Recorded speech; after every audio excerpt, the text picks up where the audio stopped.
What's going on, hockey fans? This is episode 87 of the Clappercast. This is our special Crosby edition. I'm Burke, and as always, joined by my co-host Sean. Sean, how's it going, sir? Well, I interrupt our early part of the show with some breaking news that Buffalo has been eliminated from playoff contention as of yesterday. Damn, I was really pulling for him. Yeah, I mean, a surprise to everyone. It's like you were just saying, you were hoping for a comeback, but not going to happen. So they get the dubious honor of being the first to be officially and mathematically eliminated from the playoffs entirely. Damn, I was really hoping under Granato that they would turn it around and make a case or make a push for playoffs, but they've actually been playing not too bad They have been with him. I mean, 5-3-2 in their last 10. I mean, some of the stuff that Granato said in the media has actually been kind of insightful and decent. It sounds like he's kind of got the right mindset to at least get the team through a difficult stretch here. Yeah, I think they got rid of notable locker room cancer Taylor Hall, of course, right? Time for the turnaround. I mean, there's always been rumors about Hall kind of being not the greatest guy to play with, and I wonder if that had any truth to it in Buffalo, but I don't know.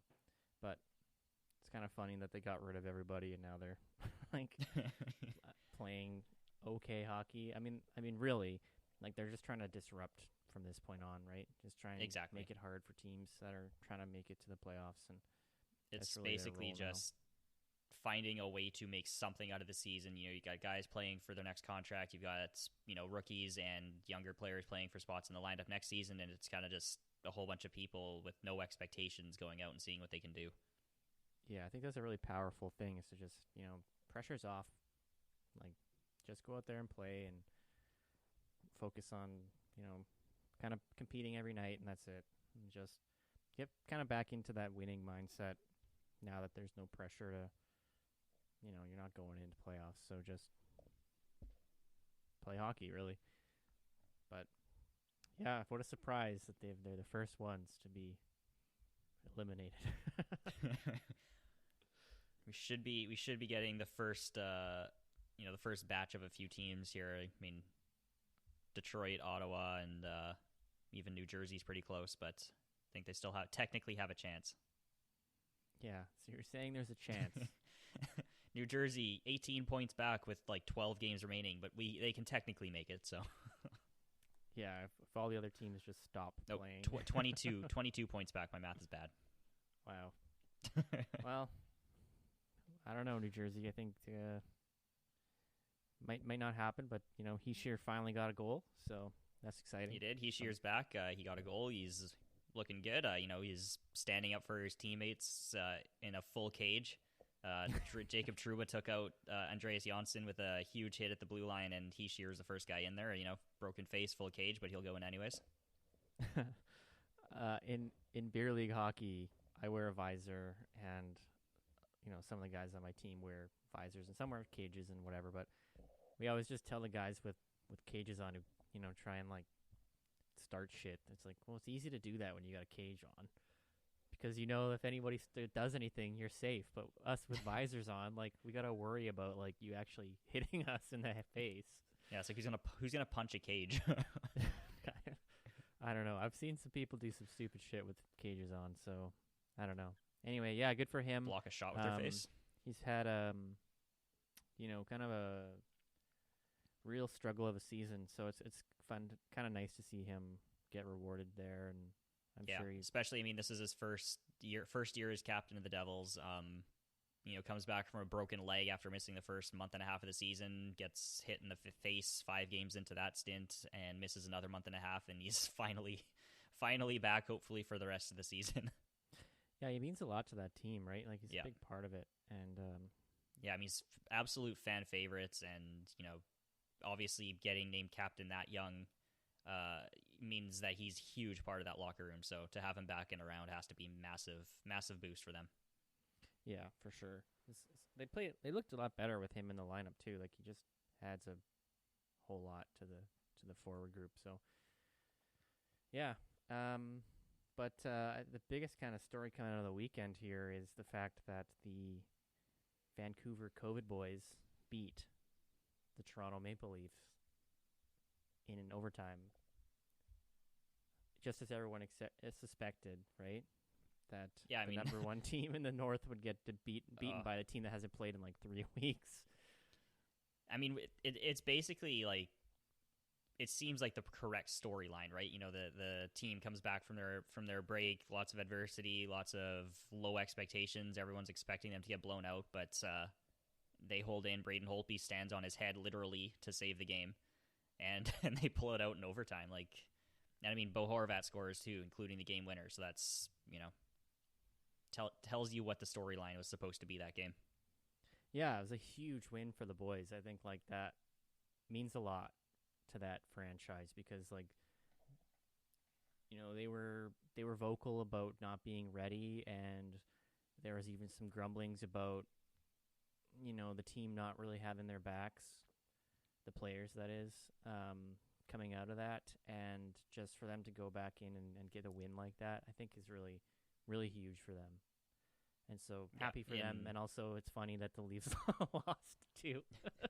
Well, I mean, I asked you right after the game, is that like for the Leafs specifically, is that game, that loss worse than the David Ayers game, losing to the Zamboni driver? I personally think that losing to the Zamboni driver is worse, simply for the fact that he worked for their team. the background, the context makes it even worse, yeah. And like, he's not an NHL player. And, yeah, you know, but this is still bad. Like, you would expect them to come out and just beat the wheels off the Canucks. At least, yeah, exactly. At least the Canucks are NHL players. Yes. Yeah, they might not have had the conditioning of NHL players, and they did have a lot of AHL players in their lineup, but, you know, they still have a lot of good players. Like, I think JT Miller, I think, was one of the guys on the team who didn't have COVID, and like he had a good game. Horvat had it and had it pretty badly, and ended up scoring twice, including the overtime winner, like you said. But yeah, you definitely expect the Leafs to beat them. But I mean, like they are first in the North, but they are not without their issues. Like their power plays, I think, is like 30th out of 31. Like it's been awful the last month or something. They've scored like twice in like since March or something on the power play. Like it's been ridiculously bad. If I remember correctly, their power play is actually negative for the last bit because they've given up more shorthanded goals than they've scored power play goals. Yeah, something crazy along that line. That is gross. Going into playoffs, I think that I could expect that to be a real storyline because, you know, how many times have you seen it where a team just cannot get it done on the power play in playoffs, and that's the reason they lose. Like they don't take advantage of the opportunities that they're given, and you know, if you don't do that in playoffs, you're not going to win. So yeah, they got to get that going. I think they loaded it up, like they put all their big guys on it, and Nylander's back, and I think he might have been on it as well. But yeah. So like for the season, they're right in the middle. It looks like maybe about 12th to 15th. But like you said, since March, like if I don't have access to that particular time frame, but since March, it has been so abysmal, and they couldn't get anything going. So that's a trend they have to change, like you said, because team, you know, I think we had this with was it Nashville last year? Had just a terrible power play, and they missed so many opportunities to get goals, and it ended up costing them big time, and they weren't able to generate the offense they needed to win.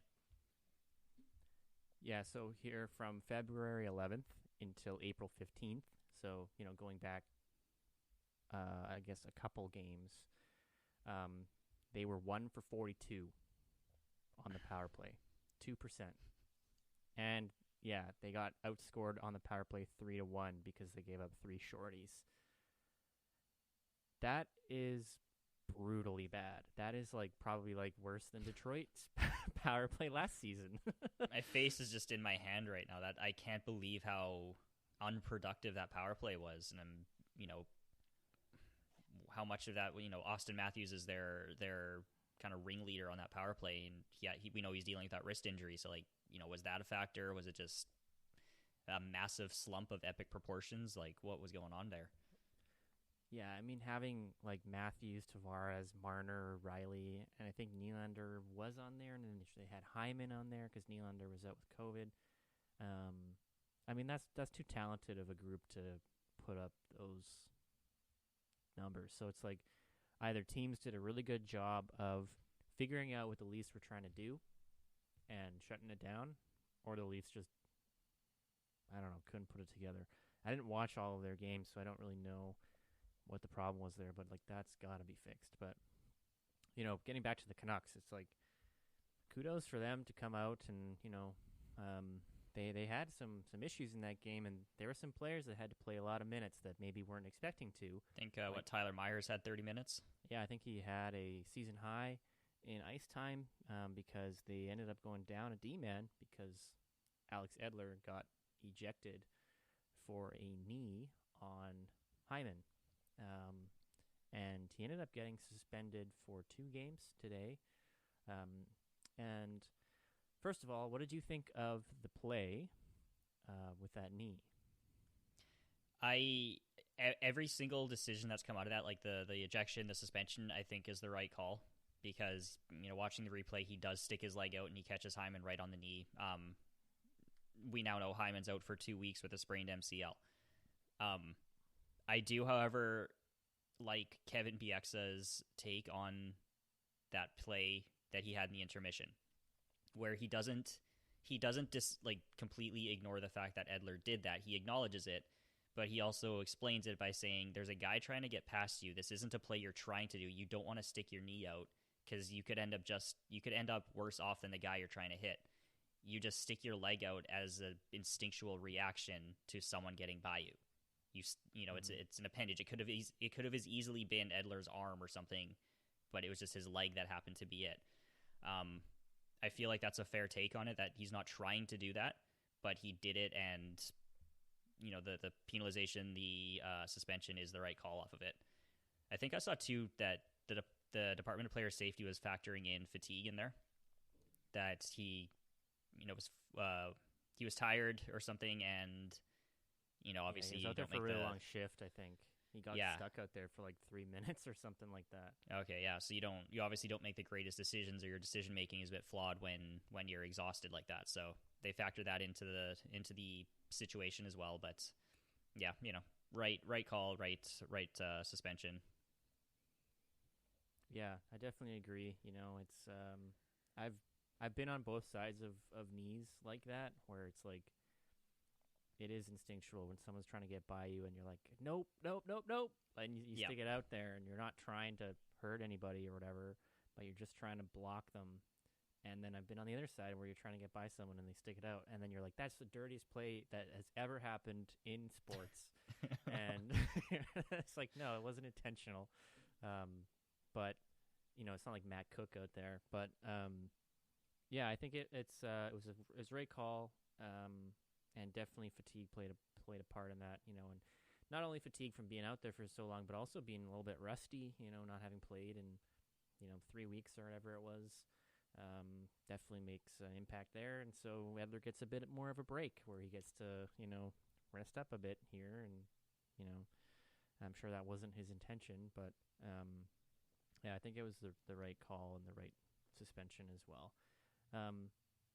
And so yeah, that would have been hard for the Canucks defense for the rest of that game, because I think that was the second period or something. Because Bieksa would have said that in the intermission, I think. So second period would have been when that happened. And this is also considering 2 of their defenders yesterday were Jalen Chatfield, rookie, and I think it was Guillaume Brisebois, who I believe was playing his first NHL game or something. Very, very few games there. So welcome to the NHL. Here's playing on a team that's extremely fatigued, and you're down a D-man. Down a top 4 D-man on that team, too. So that's tough to play those minutes. I'm not sure how much time those 2 actually ended up playing in the game. Brisebois played 11 and a half minutes, and Chatfield, I assume, was about the same. They probably paired them together, similar role or something. Yeah, so, not chump change, but, Tyler Myers ate up, I think, the majority of Edler's ice time there. I think he probably had like a 10-minute jump or something like that in average ice time, maybe like 5 or something like that, but definitely a season high.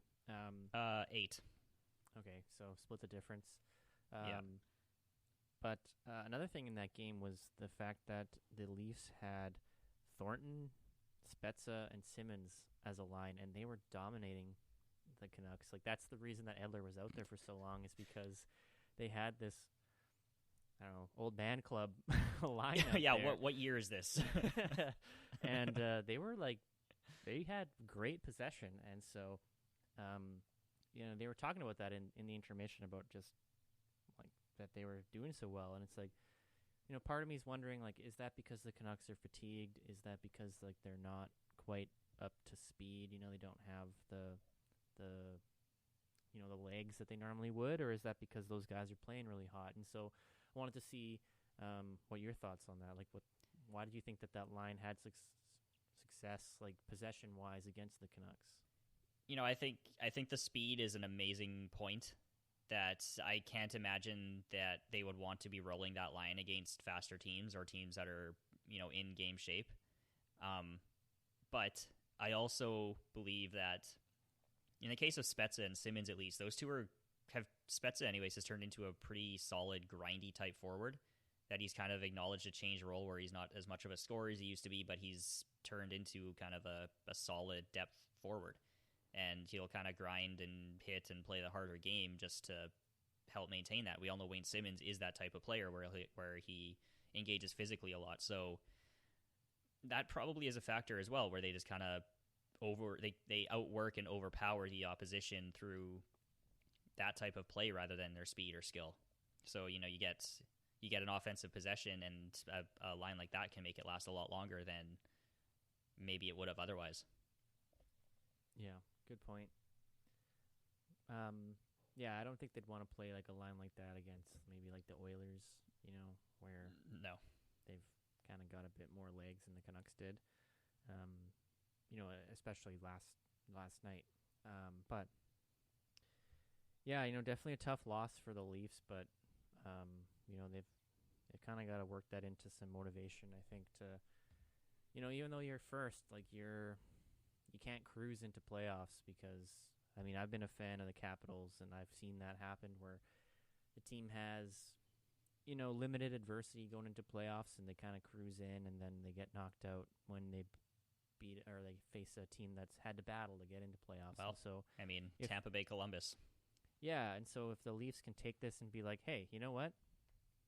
Canucks wanted it hard more than us. Like they needed that win, and we played them soft. We played them that we expected to win, and you can't do that going into playoffs. So I think if they take it as a kind of see the lesson in there, it could be good for them to be like, hey, we lost to a team that we really should have beat here. Let's talk about that. Let's get back into our hockey. Let's get the power play going. Yada yada yada. Right. So yeah. You mentioned the Canucks kind of rallying around themselves and kind of wanting it more, but I want to give a special shout out to like JT Miller, because last week he was the vocal front piece of the pushback on having to resume practice on Thursday and play on Friday. You get like a practice and a morning skate for guys who haven't been on the ice in 3 weeks. He was the most vocal Canuck on that, and it ended up getting their games pushed back 2 more days. So they got for all of Friday and Saturday, and then played first on Sunday. It gave them those 2 extra days to get back into shape, and for him to take a stand like that, and how he worded it too, where he says, like, I know everyone has a job to do, but to expect our entire team to be ready to play in one practice in a pregame skate is a little bit hard to comprehend. And he had another comment too about factoring in the health and well-being of players as well. That's a huge thing for a hockey player to take that type of stand against the team or the league or whoever was saying it's okay to play that quickly after this break you've just had, not a break, after this postponement you've just had. So for someone like Miller, who he takes a surprising amount of flack for his emotion and attitude sometimes, but I think that kind of served him well in this case, where he was frustrated, he was pissed off, and he vocalized that in a productive way. It's probably bought him some brownie points with the fans, probably gave the Canucks that rallying point to, work around and motivate themselves to get back into the swing of things really quickly. Yeah, and Bo Horvat came out and said that JT's comments were, right in line with how the rest of the guys felt, and they definitely needed someone to kind of step up and say it publicly because, it is unfair to expect them to come back in after that much of a time off and to just be like, yeah, one practice, one game skate, you guys are good, back into the fire, right? It's like, no, that is a safety thing because guys are going to be pushing themselves a lot harder in a game than they would be in a practice, and it's a safety thing, and I think was really smart to do that, and really needed. And I think if I was a Canucks player, and maybe this is where some of that kind of not bad blood, but like that negative sentiment to the team is like the team really should have done that. The Canucks organization should not have left it up to a player to say that. They should have talked to the league and said, hey, we're not ready. Yeah, you have to kind of wonder if that was that attempted to be handled behind the scenes. Like, did the players go to Jim Benning or the management team or the coaching staff first and then have this discussion, or do they just go straight to the media? Because that would be quite alarming. And if they went to the team about that first, and nothing came from it. Well, you'd have to think that the trainers were saying like, yeah, no, they're not ready, right? Like, yeah.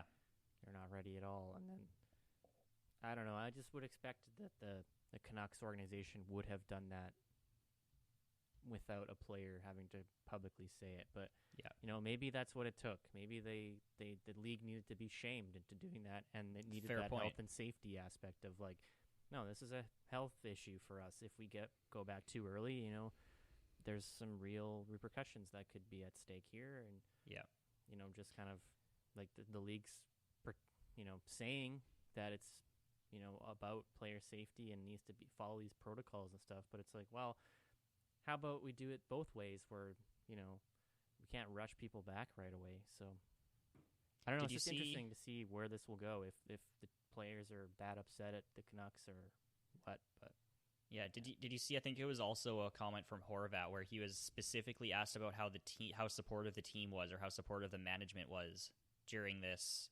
period of time, and he made it a point to say the league and the other players were very supportive.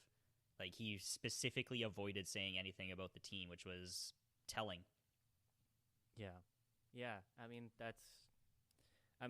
if you read into it, right, like him leaving out and omitting the team like at all says a lot. And it's like, yeah, if the players had to go directly to the league about that instead of the team, that's pathetic.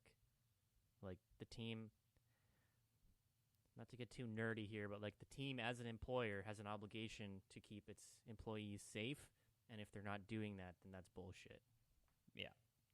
And you like, JT Miller's completely right to expect them to go into a game scenario after one practice, after missing 3 weeks where guys were symptomatic and, hacking up lungs and, not skating and not conditioning and everything. Someone like Quinn Hughes losing a bunch of weight over the period of time, like, yeah, it's bullshit. And they're competitive guys. They want to still make a push for playoffs, right? And get it going in there like a day after having COVID or whatever is not you're not setting your team up for success by doing that. So, and I mean, the league, so after, the league, the Department of Player Safety cited fatigue for Edler's play on Hyman. That's obviously a massive health and safety risk for the Canucks if they're not nearly in game shape. If they're still behind the play, they're going to be making more mistakes like that unintentionally because they're just tired. They're going to put themselves in dangerous positions. They're going to take dangerous risks. Their speed just isn't back to where it needs to be. Yeah, it's a lot easier to cheat and to try and like trip somebody or whatever than it is to keep up with him and to play the body in a way that follows the rules. So guys are going to cheat a lot. So yeah, good point. There was also another game that we wanted to talk about briefly, which was the Capitals versus the Bruins. And Capitals and Bruins have had a bit of, some altercations, shall we say, this season. Most notably was Tom Wilson boarding Carlo, getting suspended. And in their game on Sunday, they also had a few run-ins. Wilson had his own where he hit, I forget who it Corrali. was. Okay, yeah, Corrali was, trying to make a play where he was cutting across at the top of the circle, and he kind of tripped up on his own feet a little bit and was falling over, and Wilson, kind of was committed to hitting him and looked like he eased up a bit and ended up kind of hitting him high even when Corrali was falling. No penalty on the play. Boston didn't like it, and then from that point, the game got really chippy. There was some, I forget who it was on. I think it was Lazan on Boston. Ended up like headshotting or trying to headshot. Got Kuznetsov high. It wasn't a complete heavy hit or anything, but he targeted him up high. And then Garnet Hathaway ended up boarding Tenorti, and Tenorti was bloody on the scene. He ended up getting shucked pretty violently into the boards. He was in a dangerous position on the ice, and Hathaway got a 5 in a game. And I didn't see anything about that today if he got suspended, but what did you think about that hit, the Hathaway one? Tenorti, if you watch the replay, Tenorti turns at the last second and gives Hathaway absolutely no time to adjust his trajectory or his path. I think that is the main thing, where Tenorti is 3.5 feet off the boards, and as he receives the puck, he puts his back to the guy skating in on him. We've seen that so many times where that type of hit happens, and the player getting hit makes it 10 times worse on themselves by having that last second turn, because it then sends him face first into the boards. And it's exactly what Tenorti did, where he got hit, goes down on all fours, and then he just goes face first into the boards, and he's bleeding from his mouth and nose or something. That could have been so much worse if he smashes his face and bends his neck the wrong way into the boards like that. You're a pretty vocal proponent of players doing that, where they turn at the last second and make it 10 times worse. That they have to stop doing that. They have to maintain the position because they know they're going to get hit or engaged in that spot on the ice.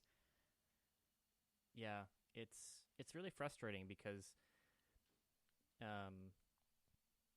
you're totally right, where it's the player makes it worse for themselves. And Tenorti's trying to do that cut back play where he was facing kind of towards his own goaltender, and then he was trying to turn around and go up the boards the other way, and he just turned right at the last second, and Hathaway's committed to the hit. He's coming in. It's still not it wouldn't have been the cleanest hit if Hathaway hit him how he was positioned before. It probably would have been a 2-minute for boarding because he was far from the boards. Yeah. But yeah, that's the thing. It's not the hit was clean entirely anyways, because he did charge in there pretty quickly, and he did, he was intending to throw Tenorti into the boards with that hit, but it was worse than it had to be. Yeah, and growing up when you're playing hockey and you learn how to hit, you're taught, don't do this. Don't stand I think that's also one of the things that's a frustrating piece here, is that Tenorti was kind of standing still in a very vulnerable position on the boards. And it's when you're learning to play, you're taught, okay, don't go perpendicular into the boards, right? Don't go at a 90-degree angle to the boards, and don't play in that 3 to 4 feet range from the boards. Get up against the boards, or angle into the boards and kind of skate up the ice. Don't go straight in, because you watch minor hockey, everyone's got stop signs on the back of their jerseys because to prevent hits from behind, because that's how you get paralyzed. And I was always terrified as a player not to do that and to make sure I wasn't in that position on the ice, because I was terrified of getting paralyzed from someone, running me into the boards. And, I don't want to fault Tenori for 100% of this hit, but it's like, man, like you made it really worse for yourself. And the fact that you went face first into the boards, there's blame on both sides there, because you would have been thrown violently into the boards regardless. That's why I agree with him getting a 5-minute major and ejected. It was the right call. Yeah, exactly, and that's the exact type of call. That's the response. That's the penalty that comes with that type of hit all the time. Yeah, he had to let up. So it's absolutely the right one. And it was made worse by the fact that he turns, and then I think he hit like his face on like the boards, on like the edge of the boards, and so it's like the dasher up there. Yeah, it's like that was really bad, but it's like that likely wouldn't have happened if you hadn't done that turn, and so it's like I also thought it was interesting that Tenori was also the guy that got charged by Tanev earlier in the season, where he was also skating in that same position on the ice, where he's skating by the benches. Tanev comes flying at him from across the ice, and then he gets violently launched into the boards.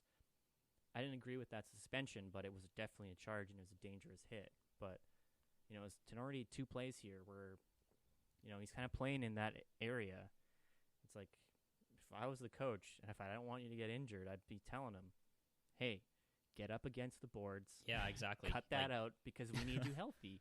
Right? Don't stand 3 feet off. Go stand right up against them and like be prepared for that hit, and be prepared to brace yourself and to absorb that into the boards. Like don't stand 3 or 4 feet off. Don't turn your back to the play, because someone's going to come and engage you. Yeah, I mean, like I don't know if Hathaway had hit him like from a slightly different angle, or put more force into that hit, like it could have been career-ending injury. And that's just super scary. And we don't want to see anyone get hurt at all. But that would have been bad. Now I'm gonna flip it over to the hitter for a second. Do we start seeing like a crackdown on how the players engage in that particular area? Like, instead of hitting, does the Department of Player Safety or the league or the PA or whoever start encouraging players to not go for the hit in that area, but instead just do like a tie up, like that bear hug play or stick tie up, rather than take the body? Yeah, I mean, I think like Hathaway's angle of approach was just wrong on that anyway. I guess he was anticipating him to keep going straight there, but like the way he came in at him wasn't. It was dangerous because he was in that dangerous area. So I think, like either, the league or teams or whatever have to just reiterate that if a guy's in a vulnerable position, you have to let up. Like you have let up, or don't come at them from a blind spot. If you see a guy who might not be able to see you, then it's like, warning, slow down, adjust, don't hit into the boards. If you're coming from an angle where they can see you, like face, shoulder side that they can actually see you coming in their peripheral, they're more likely to be able to brace and anticipate what's going on. But from just behind your shoulder or your back, that's hard. Yeah, and it's like for the defenseman in that position or whatever player, it's like sometimes you got to take the hit to make the play too, right? Like you're putting yourself at risk, and also like I don't know, it's just like do less. Like I know you're not trying to get hit, and that's a lot of the game, especially as some of the defensemen get smaller, is they can't absorb those hits from the giant 220-pound forwards, right? Not that Hathaway's that big, but part of their game is like the Quinn Hughes, for example, right? He can't absorb those hits. Like, he's too small for that. So his game is to do those cutbacks and to do the stick handling, in those tricky areas. But sometimes, like, it's just unavoidable. And if you try and avoid it, you're actually doing more harm than good. And so, I don't know. It's like, it's tough because that's part of the game. And, we like physical hockey, especially in playoffs and stuff. And, the percentage of hits that are bad is quite low, I would say. But yeah, it's like when these come up, it's like that could have been really bad. So we should take a look at that and see what we should advise. But I think it's really just that if there's a guy in that dangerous position, like you gotta play it differently. And I know Hathaway's a physical guy; he plays with a lot of hits, but it's like you can still hit guys, but not in that situation. Like you just have to do a stick lift or like that bear hug play or whatever. And he'll probably get called for holding on that. Yeah. That's the other thing with that is especially when you're not on the board, you're just going to get a holding call on it. Yeah, and it's like, well, I mean, the Capitals were down at that point in the game, and then they got a 5-minute major. So it's like, well, maybe don't hit them. Maybe just take 2-minute holding penalty. There you go.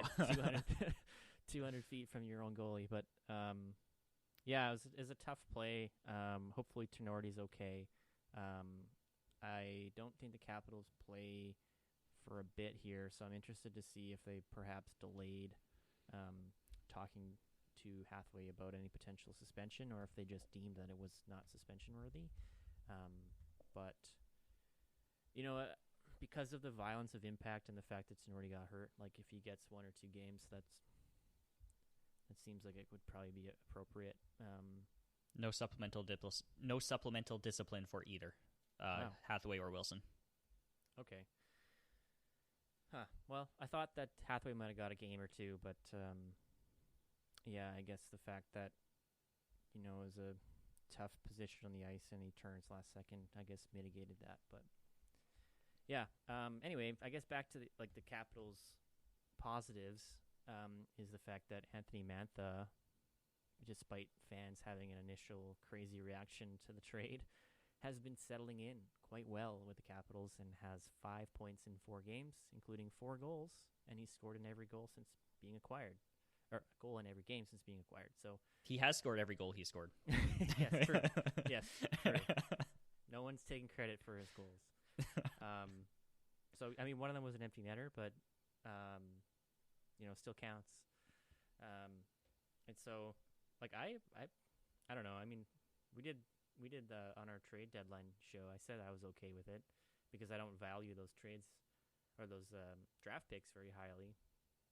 And I read some things that they were able to dump Panic off, and then they got rid of Rana's contract, and his also what he would have wanted probably would have been higher than what Mantha has, and so I think it's a good trade. He's played on the power play. He really plays well with Backstrom and Oshie. And I've seen from Red Wings fans that, Mantha's good when he's hot, but when he's not hot, he sucks. Yeah, so I was just going to add in that obviously he's not going to keep up this pace for the whole time, so we'll have to see how he plays when he isn't scoring. Like, is he usable on both sides of the puck? Is he still producing in other ways? But, I mean, I don't think Vrana was particularly useful in that regard either, so they're not really going to get much of a downgrade either way. Yeah, and it's easy to kind of like wave off. Oh, it's Detroit. Like, of course he would have been cold, but like, I don't know. Like the quality of line mates seems like it would be better in Washington playing with Backstrom and Oshie over like, I don't know, Larkin and. I mean, when he played with Larkin and Bertuzzi, like that was a good line, but Bertuzzi's been hurt all season, and Larkin's not having a particularly great year. And so it's like, yeah, it's kind of that change of location. He fits in well, and it's good so far. And obviously, it's a small sample size and too early to judge the trade. But, I think he's doing a lot to kind of win over the fans that were really seeking like blame for him for the trade, even though, it's not his fault that Vrana got traded, but. Yeah, and I mean, that factors in huge because Vrana was such a fan favorite with a lot of people that you're obviously just going to have a immediate negative reaction to the guy you got traded for, regardless of who it is. So for him to come in and have such a solid start with the team, first impressions are everything, and he's building a ton of goodwill for himself with the fan base by starting strong. So it kind of gives him a little bit more leeway in his ultimate regression whenever it does happen. That you get a little bit more leeway, a little bit more lenience in how he gets treated afterwards. Yeah, I mean, the guy's not going to score a goal a game for the rest of his contract. But, yeah, he's doing what he needs to, and he's fitting in really well. And I think that's important for any trade acquisition for the guy to immediately have success. And it just kind of sets the tone. And so, yeah, like when he does slow down, it's like, okay, yeah, you've scored before, you'll get it going again. But if you don't score immediately, it's kind of like, all right, like we traded for you. When's this gonna happen? Like when are you gonna produce? And so I'm happy. I'm happy for him, and I'm happy that the Caps got him because I've always liked that guy, and it's nice to see him doing well in the Capitals. And the Capitals are a team that has like a lot of really weird pregame stuff, and they post it on their Instagram all the time. Chara's involved, and Wilson and Oshie have their butt slap thing, and kind of the whole team is involved in that, and so it's kind of fun to see Mantha kind of seeing that and getting involved, and when the Capitals are winning, it's a good time. So yeah, happy for him, and hopefully he keeps it going. And my fantasy opponent has him this week in one of my matchups, and so I hope he doesn't have anything too crazy happening. But so you're hoping for the regression to start immediately then? I mean, they only played twice, so if he gets a goal in each of those games, I'd be okay with it as long as it doesn't go too crazy. We'll see, but yeah, like I said, I'm really happy for that guy and hope he keeps it going because the Caps need to be rolling into playoffs here. Another trade deadline acquisition that's had a solid start is Taylor Hall. We mentioned him a bit earlier, getting out of Buffalo, but he's gone into Boston, and what's he got? Two or three goals in his first 3 games. Yeah, I think he's got a few goals and a few assists already on Boston. Yeah, so he's playing second line with David Krejci and Craig Smith, I believe, which is a decent spot for him. He's obviously not going to get much time on the first line, but to be able to go and give Boston some depth, because they've struggled offensively this season big time, and to get some offensive depth, to get someone to kind of be a catalyst to produce down there, just it gives the Bruins another line, another chance to score, because obviously Marchand, Bergeron, and Pasternak can't do everything. Yeah, and he's already said, like, I would love to stay here longer. I mean, he said that in Buffalo, too, though, so who knows? But, I don't know how they'd make it work with their cap, but, hey, I mean, if they can keep him there, looks like he's fitting in pretty well. And another guy that's just really kind of surprisingly is Mike Reilly in Boston. He has fit in really well there. Grzelcyk has been injured again, and Mike Reilly, I think, was filling in on the power play unit and has been producing. And Mike Reilly, two assists in those first 4 games, but he's also averaging just under 23 minutes of ice time so far. Yeah. So he's immediately come in, and he's like one of the most relied on defenders for that team. Yeah, he's basically, I think he's second. Yeah, it looks like he's second to Charlie McAvoy in ice time per game. I mean, a small sample size of 4 games, but to be way up there already. Yeah, I guess it must be because of the teams that he played on. I mean, he was on Ottawa, and then before then the Canadiens. Seems like he was kind of underrated though. Like he's really been shining for the Bruins so far, and like the Bruins have, they've been icing some definite AHL caliber defensemen this season, and so that might kind of skew how people see him and how he's being used and whatnot. But seems to be playing really well with them, and a solid pickup for them, because I think they traded him for like a 3rd round pick or something like that. I think he was a 3rd. And so if you can get a defenseman that plays 23 minutes a night, solid minutes for a 3rd, hell yeah, like that's a solid trade. So again, small sample size here, but seems to be a good addition to them, and they really needed some defense, and he's been playing kind of everything for them, so really solid there. Has there been any other trade deadline acquisitions that have jumped out at you as kind of really fitting in, or perhaps not fitting in? No, I don't think anything. Nothing. Really. Bennett's been good in Florida. I think he's played like twice. he got in a fight in the game that they just had today, I think. He had 2 assists, I think, in his first game there. Carter's been kind of quiet. He's not the type that's going to stand out. That wraps things up for this time here on Clappercast. Make sure you rate and review this episode and toss a follow or subscribe our way. For more content, you can follow us on Facebook or Instagram at Clappercast Media or on Twitter at Clappercast. Thank you all for tuning in, and we'll be back next week with more hockey talk.